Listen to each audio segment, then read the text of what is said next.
Join me as I transform Dollar Tree pot holders and tea towels into adorable hanging tea towel sets. This isn't my original idea, but I'm excited to share it with you. They are fast, simple, and endlessly customizable to suit your kitchen decor. Hello, my sweets. It's Keisha. Welcome back to my channel, and thank you for choosing to watch my video. Stay tuned for step-by-step instructions and creative tips to elevate your kitchen game. For this project, you're going to need pot holders, flour sack towels, or dish towels. Also going to need buttons, matching thread and a needle. You're also going to need pins, scissors, a fabric marker, and a ruler. Okay, so before you begin, you want to make sure that you pre-wash, if you can, any of your fabrics that you're going to be working with, and preferably press them. Believe it or not, I did sort of press these, but then I laid them down and they got wrinkled up again and I couldn't be bothered. So we're just going to hand press this out a little bit. So you want to make sure that after it's pre-washed, you want to give it a little press.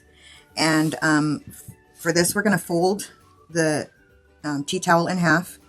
Again, it doesn't necessarily have to be a tea towel. You can use a dish towel. You just want to be sure that it's not anything that's too thick, because it may not drape right, first of all, once we get the gathers in, and it might be a little bit tougher to sew. So once you have your fabric folded in half, you're going to take a pin and use it to mark where that half line is on the ends.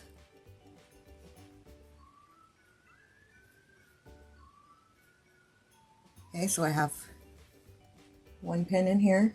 Can you see that? There you go. One pin in here on this crease, and then another one on the other side. Okay, now you want to open up your towel and you'll be able to see your pin through there. That marks your center, and then the same thing down on this end. The pin's right there. And you want to take your ruler and your fabric marker. Now this one is has a disappearing ink on one side and a mark beacon on the other side. So this one it's supposed to disappear after a while being in air, and this one is the water soluble ink, and this one will disappear when you spray water on it or when you wash the item. So I'm gonna go ahead and see if my blue side works. Yep, it does. And I'm just gonna put some dash lines. If you're more comfortable, you don't have to do this part. If you're more advanced with sewing, you don't have to mark up your fabric. Or if you're more comfortable, you can just do a line straight down the middle. And this is going to be our guideline. What you also want to do is mark the center of your pot holder. And I'm just going to cut the tag off of this one.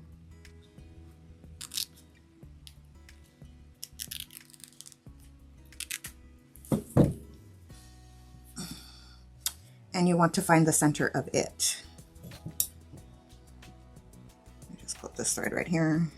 There. So this is the inside, as we just cut the tag off of it.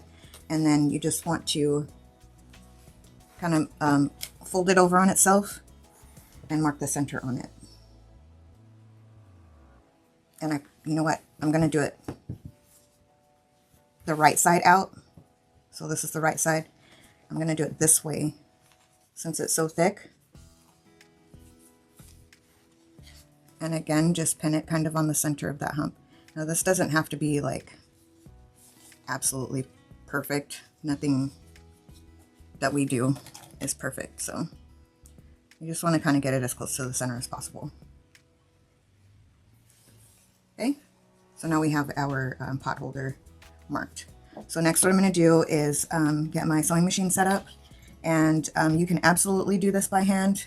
It's just going to take a little bit longer, but you'll see how you can get it done, and I'll try to remember to talk you through how to get it done by hand. So I'll be right back. Okay, so I have my sewing machine set up here, and now what I'm going to do is go ahead and take out these pins, and I'm going to sew a basting stitch approximately a 1/4 inch from each side of the line that we just drew. So I'm going to do what's called a basting stitch, and a basting stitch is basically just a long stitch. So I've already got my machine set up here for the basting stitch, so I'm going to go ahead and do that.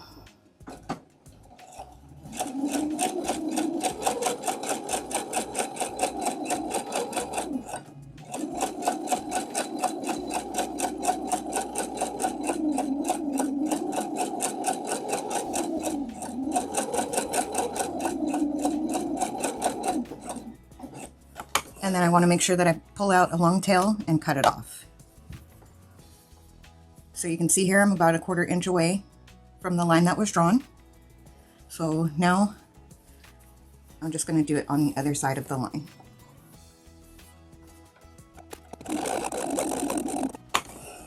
And then pull out a long enough tail. And there is our basting stitch on either side of our line here. And this line that we drew on is going to end up being our sew line, where we're going to sew the pot holder down to. But first, what I want to do is take a pin, and I just want to point out that I didn't go into the seam here. Well, this one did, but that's easy to take out. I don't want it to go into the seam, and that'll help the towel lay flatter and have kind of a better look to it. So I'm just sticking that pin in, and I'm going to take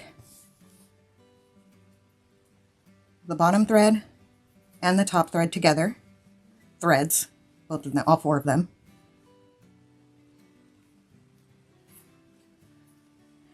And then I'm going to, excuse me, I'm going to twist it around this pin.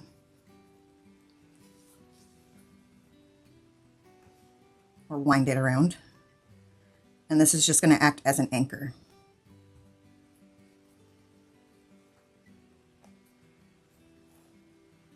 Okay. Now, we're going to come to the other side. And again, take a pin and just kind of come along the edge here and just kind of straddle the lines. Okay? You see that? Okay. Okay. So now what I'm going to do next is take the top threads, the top 2 threads, and I'm going to start pulling them. And you'll see that your fabric starts to gather. At this point, you just want to kind of ease the fabric on down, and you'll see that you'll start getting a gather. Now you don't want to get too wild with it, because these threads can break. So you just want to be gentle with it.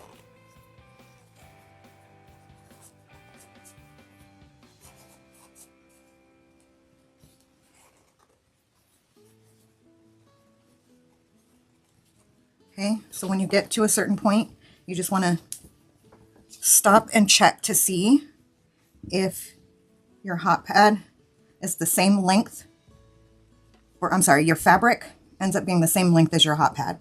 So you just want to put it over here and put it over here, and you can see that I've got it just about right. I just need some little adjustments.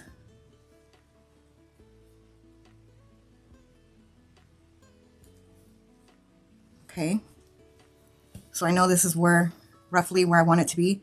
So I'm going to take these threads here, all 4 of them now, and I'm going to anchor it.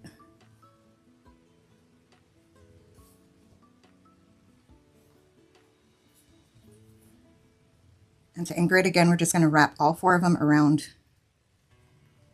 the pin that we placed. Okay, so it should look like this. Now I'm just going to check it one more time just to be completely sure.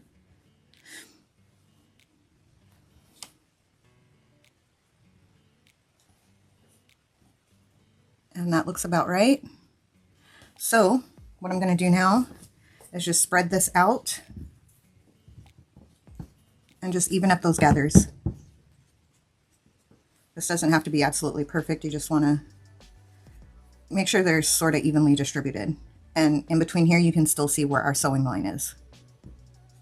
Okay. So now you want to take this and lay it right side up. And remember, we put our pins in earlier, excuse me, on the inside or the wrong side of our fabric, of our hot pad, pot holder.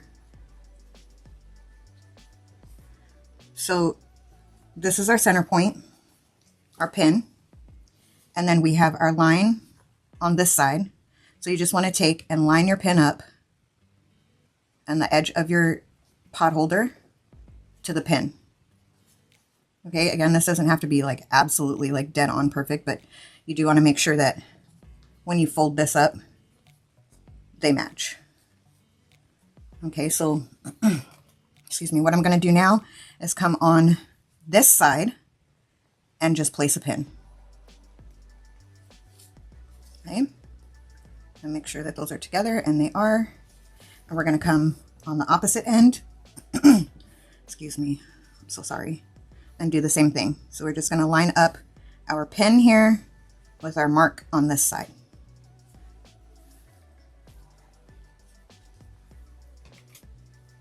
And then pin it in place.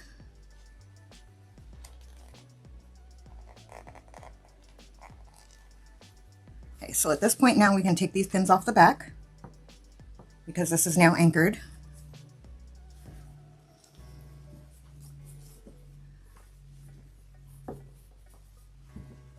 You just want to straighten this out as best you can. And then take your pins and pin the two together.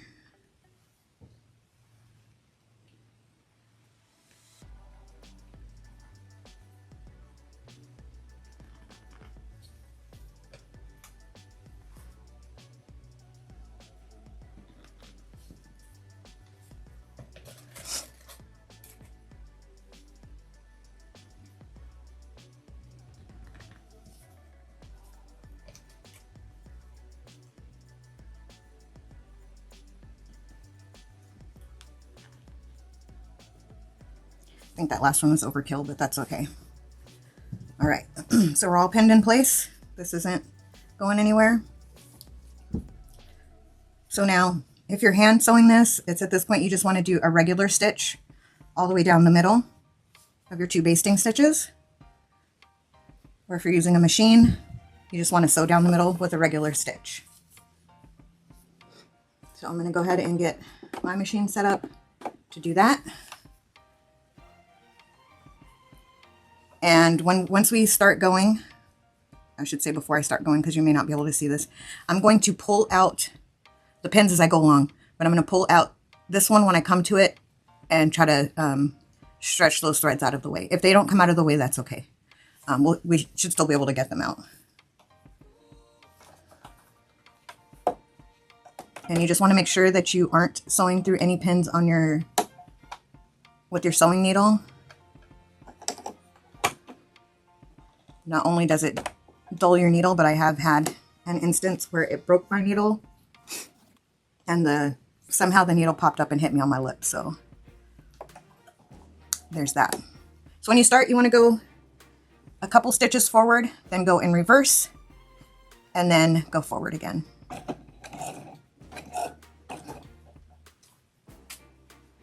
So I've gone forward, now I'm going to go in reverse. Then I'm going to go forward again. Now I've come up to the pin that's holding the basting thread, so I'm going to go ahead and remove that thread and separate them out. And I'm just going to keep going.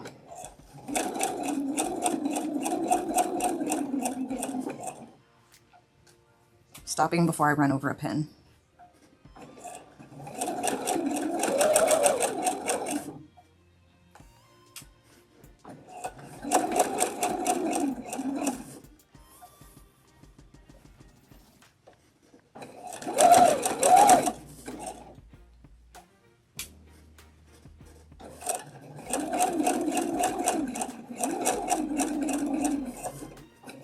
Okay, so I've come to the other set of threads. So I'm just going to pull out that pin and stretch out my threads here so I don't run them over.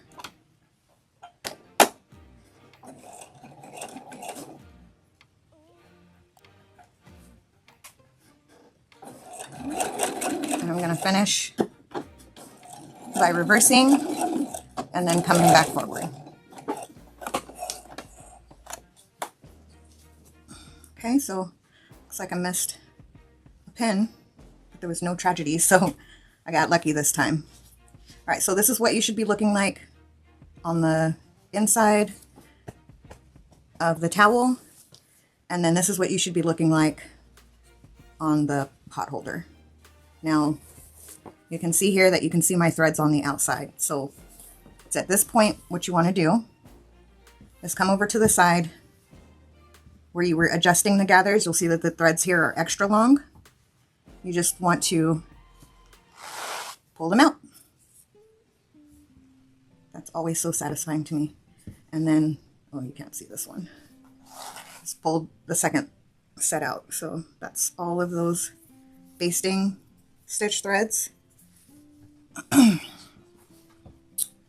now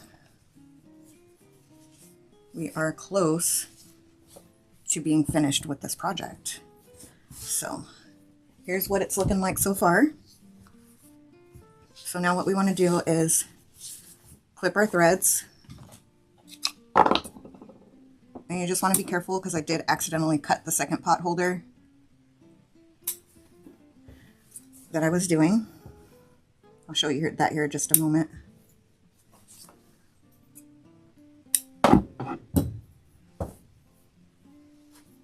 If you can see here, I did accidentally cut it, but what I did was I came in with this product called Fray Check, and it stops fraying on fabric. And so this is washable.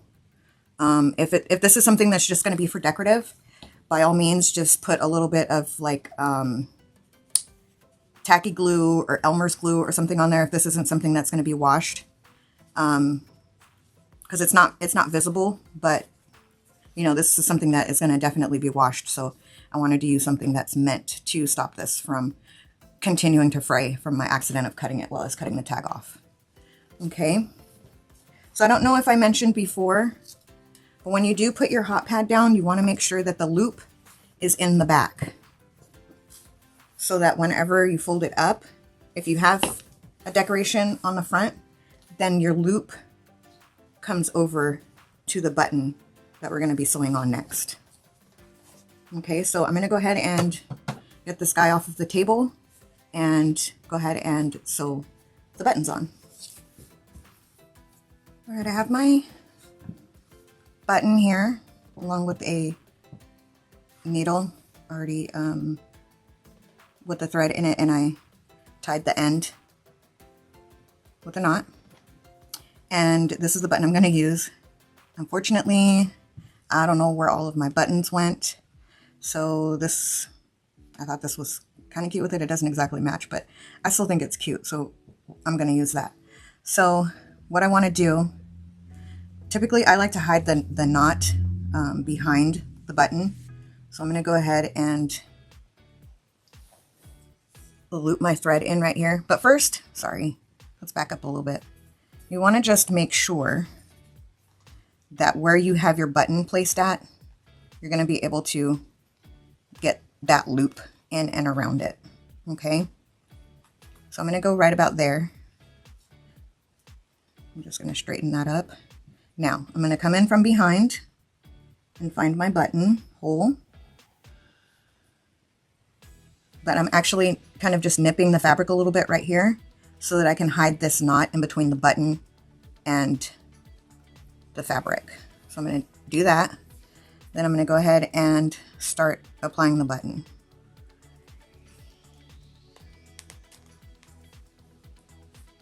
Okay, so I'm going to go through a couple of times.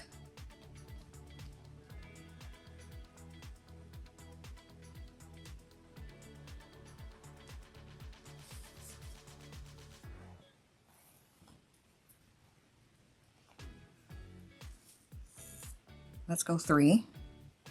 So we all know I like the number 3. And I'm just kind of trying to match it to the back. That's not going to be perfect either. Oh, you can see there. Now, with this flat kind of button, you want to make sure that there's enough room also for this loop to go underneath. You don't want it to be so close that your loop doesn't want to go around the button, okay, with the flat back buttons. Now, if you're using one with the shank, which is this loop that you can see on the back, if I can turn my hand right. I don't know if that's, okay, there we are. With the shank on the back, you don't have to worry about this next part. But you're going to come up, but you're not going to come up through the buttonhole as we had in the past. You're just going to come up in the back. Come on.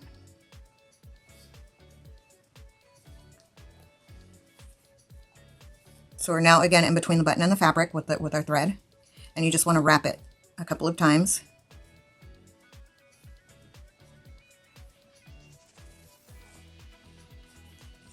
Okay. Then what I like to do is come up through the button and then come back down all the way through and then come up again behind the button. So we're back behind the button again, and this is where I'm going to tie it off. So to tie off, I just go underneath the thread, underneath the threads, and I nip a little bit of that fabric, and then I'm going to leave a little loop, and I'm going to take my needle and go 1, 2, and pull, and that creates a knot. Okay, and if you'd like, you can do that another time. I'm okay with this, so I'm going to cut this off. This time, trying not to cut. I can't even think of what it's called. Hot pad. Is that what it's called? I can't think of what it's called. Sorry. I gotta call it by the right name. It is called a pot holder. A pot holder. I'm so sorry. I'm so used to calling it a hot pad. I don't know if anybody else calls it that, but I noticed that on the tag it says pot holder. So I want to call it by the right name. So now it's ready to be hung. Now, if you did use this water-soluble marker here, you may want to go ahead and just run it through another quick wash and give it another little press before you wrap it up and give it to your loved one. Or if you're making it for yourself, then do with it what you will. But this is now complete. It's ready for use. Of course, once you get rid of that line there. But stay tuned and I will show you final pictures. I hope you enjoyed learning how to create these practical and stylish hanging tea towels. Whether you're a seasoned seamstress or a beginner, this project is perfect for you. And I hope I've inspired you to make some of your own. If you found this tutorial helpful, give it a thumbs up, subscribe if you haven't already for more easy DIY projects, and hit the notification bell so you never miss an update. Thanks for joining me today. Until next time, happy sewing!